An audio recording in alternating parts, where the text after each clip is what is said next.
Hey there, YouTube. Welcome back. Allegheny Northern in N scale, and today we're going to start working on our 3D printed vehicles here in preparation for the construction scene. Now, what I've done is very simple. I've taken some lukewarm water with some basic sink detergent, and I've washed all these parts. So just taken them, dipped them into the warm water, swished them around a little bit, then took them over to the sink, washed all the soap off. Then I used a paper towel and just to dab them dry. You know, obviously you don't want to damage any of the small pieces, so I just sort of like lay it on top and let it wick the moisture off. That gets basically the surface dry, but you're going to want to wait before you do anything with them, because our next step is going to be right into the paint, obviously, and paint's not going to stick to a wet surface. So we're going to go ahead and let these dry. And while we're doing that, we're going to take you for a little tour. Okay, I know it's not train related, but it is sort of related to our video, and it is definitely model and collection relevant. But in addition to model railroads, I do collect scale 150 construction equipment. And so just taking you through the collection here. All of these parts and pieces move and are positionable, and most of the collection focuses on the paving equipment because paving equipment's what I really like, and it's been a collection over quite a while, probably just as long as I've been doing model railroading. And unlike the model railroads, where I can actually, put my collection into motion, these pretty much just sit in the dining room in their display case. But wait, there's more. And just like with the model railroad stuff, I do try to find the pieces that are more interesting. So like the caisson rig back there, the demo slip form paver. And I typically find these at train shows or a couple of sources online where I can sort of add to my collection. Every now and then I'll take some train dollars and purchase pieces of heavy equipment.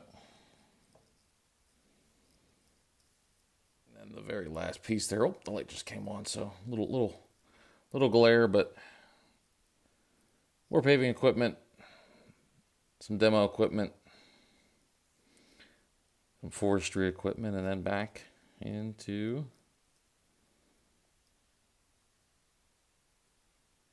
just regular old digging equipment. So, okay, so I've already done some of this because it wasn't really worth showing you, but I've got my road painted here. This is going to be the area that's going to be the paved section. I just got a gray on it. It's got to get weathered and striped and all that sort of stuff, but we're not doing that just yet. I just wanted to get it grayed. And then the area that's going to be the construction site, I've got painted brown. So the next step is we're going to come in here with our turfs and gravels and everything, and we're going to make this look a little bit better than just painted plaster. So next step, let's get some ground cover on here. Okay, so our first step, and I'm sure this is not going to be revolutionary to anybody here, we are going to just get some glue down and give our base something to stick to. So I'm just using Elmer's glue all, nothing crazy here. And I'm going to kind of go wild on it.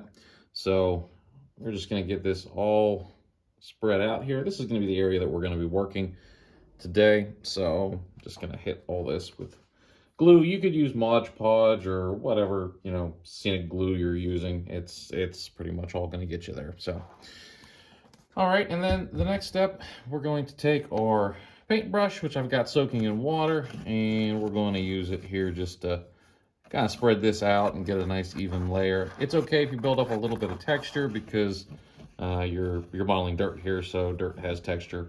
Not a big deal. And then if in this case, I'm going to go up against the tracks a little bit because I'm also going to ballast the rest of my track in this step. So make sure you get it up the sidewall here a little bit where the road is cut below the the construction site, or cut above, I guess, the construction site, just because you're going to want that to have some dirt against it.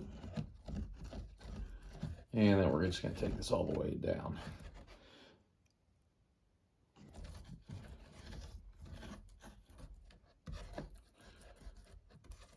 I don't necessarily water out the glue on this step, but I just use a wet brush to keep it kind of moving and flowing. That's my choice. You could use full strength. You could use a mixture of glue and water. You're just trying to give your scenic material something to bite to here when you go to put it down. Okay, so I think we've got a pretty good coating here. And we're going to go ahead and start doing this first little section. Okay, so we're using two materials here. Scenic Express, I've got two different ballasts. So this one here, if I can find out which one this is for you. Somewhere on here it's got to tell me what it is. And it just says fine natural soil and dirt. So it's kind of a brown color.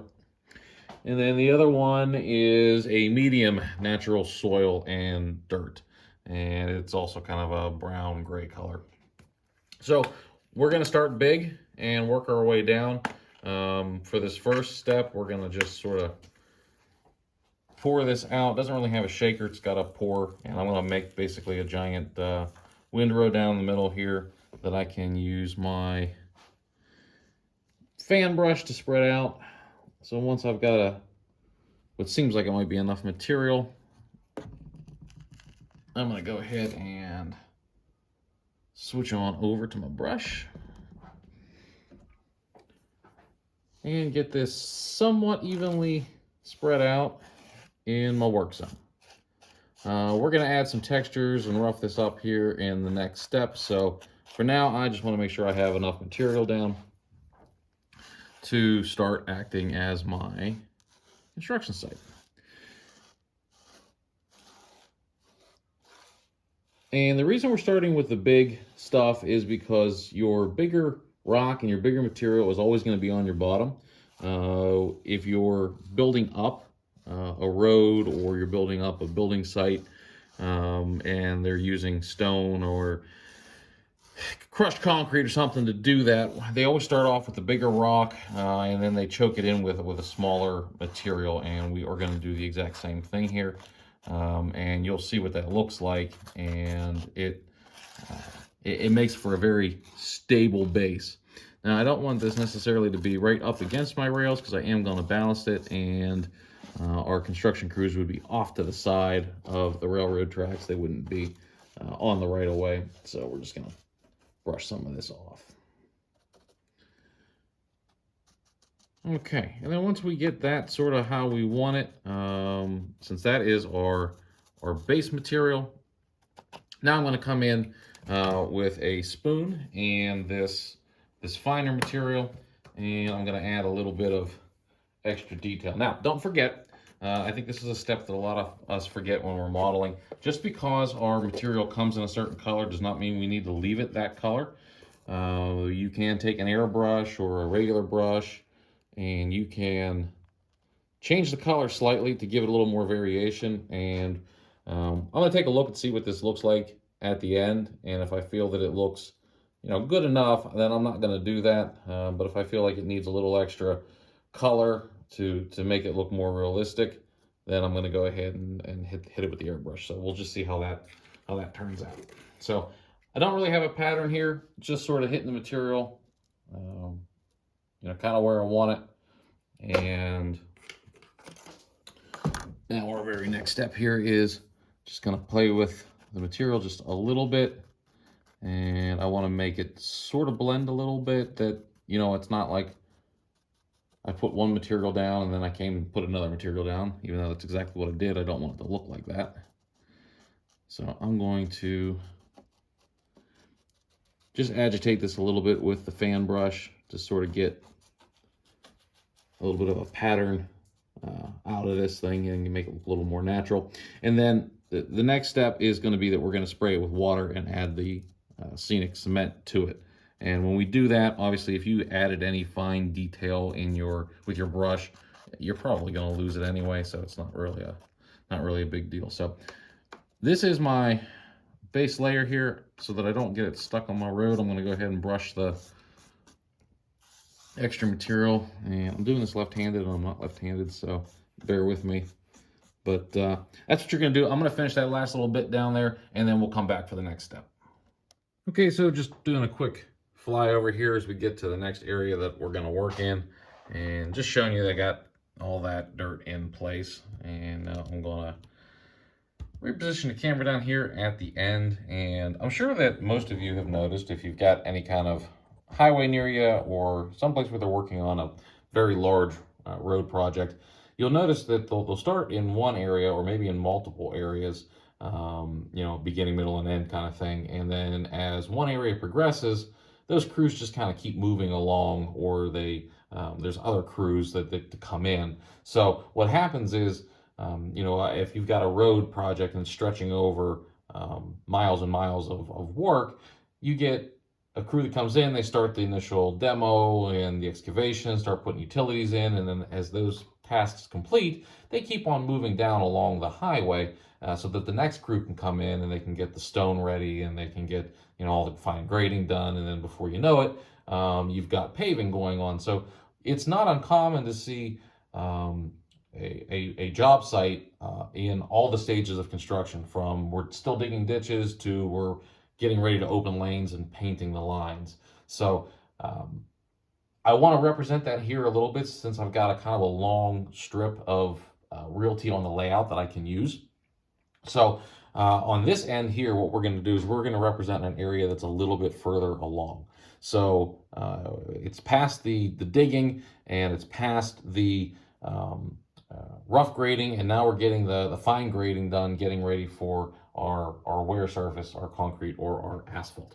And depending on the area in which you live is going to depend a lot upon what that looks like. So if you're in an area where limestone is present, you're going to have a crushed limestone look, which is that gray rock that you see everywhere else. There's different kinds of stone that'll take on different colors. So depending on where you are, depending on what kind of stone is available, your colors may look a little bit different, but you know, it's still the same process. We still basically build our roads the same way. So I'm starting off with a buff gravel here. This is from Woodland Scenics, and it's a very fine material, and it's meant for making roads, gravel roads. So we're not making a gravel road. We're going to make the roads under base here with it. And what I want to represent, and I'm going to be very careful here as I smooth this out. I don't want to do, there's two things I don't want to do. One, I don't want it sitting higher than the road surface next to it. And I don't want it to necessarily mix with the dirt down below that we just put in, because this is actually a layer that would go on top of. So, and we want this to be fairly smooth, because by the time they get to stone, they're in what we call finished grading or fine grading, and you've got equipment that's working that into a nice level compacted surface ready for pavement. So, and it doesn't matter, I don't care if you're doing asphalt or you're doing concrete, whatever your road is, it's still going to have this stone base under it, and we want to make sure that we get that properly represented. So just like you were putting down a real road, we want to compact this just a little bit, kind of flatten it out, make it look nice and smooth. And I'll show you the equipment that we're going to use down here in a bit, once we get that painted up for us. But I want to keep this, once again, I want to keep this away from our rails, because we built this up just a little bit, which is fine. We're just representing that our road's higher than our tracks. I just want to keep it back, because we sort of infringed on our right of way here just a little bit.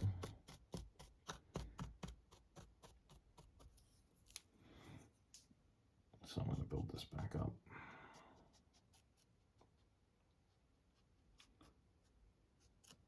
Your stone course at this point is going to be pretty uniform, because you're bringing in a finished material. Essentially, you're bringing in fine material, so it's going to be graded. It's going to look pretty much like it's ready for the next step. So take a little bit of time to manicure that before you move on to the next step.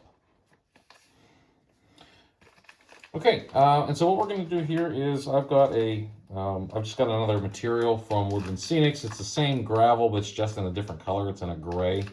And I am going to use just a little bit of this.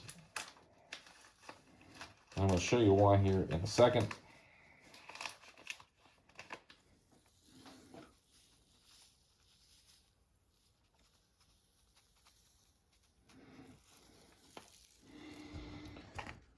Okay, so it's a slightly different color. It's a grayer gray, I guess, if we want to call it that. And what I want to represent is two different types of stone being used. And the reason being is I want there to be a distinction between fine grading and the layer that they put underneath it.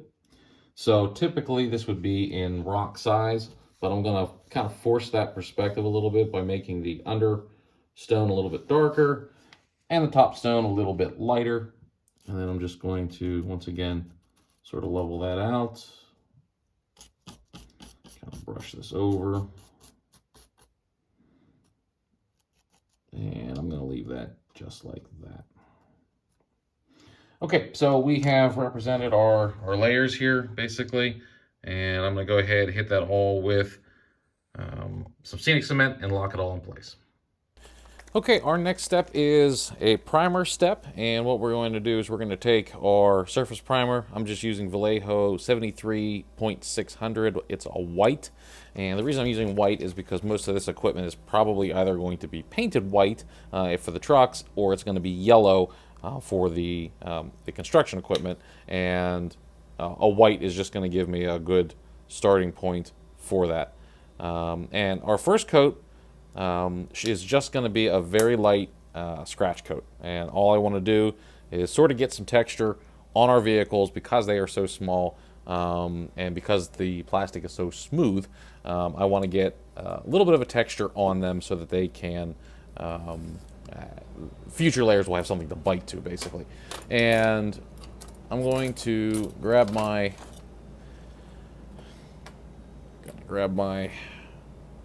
tweezers here to hold these things, just so that I don't end up painting my hands. Although nobody says anything when they see paint all over my hands, they pretty much know what happened. And then I'm just gonna start hitting it with a nice even coat of white. If you did a good job on your cleaning phase, your paint will stick right to it. If you did a bad job on your cleaning phase, you may notice that it bubbles up. If that's the case, you probably want to give it another clean, just to get some of that surface imperfections off. And so what that surface imperfection is either from the manufacturing process or somebody's dirty hands, or something like that. But we're going to use this white to bring out essentially the texture of the vehicle.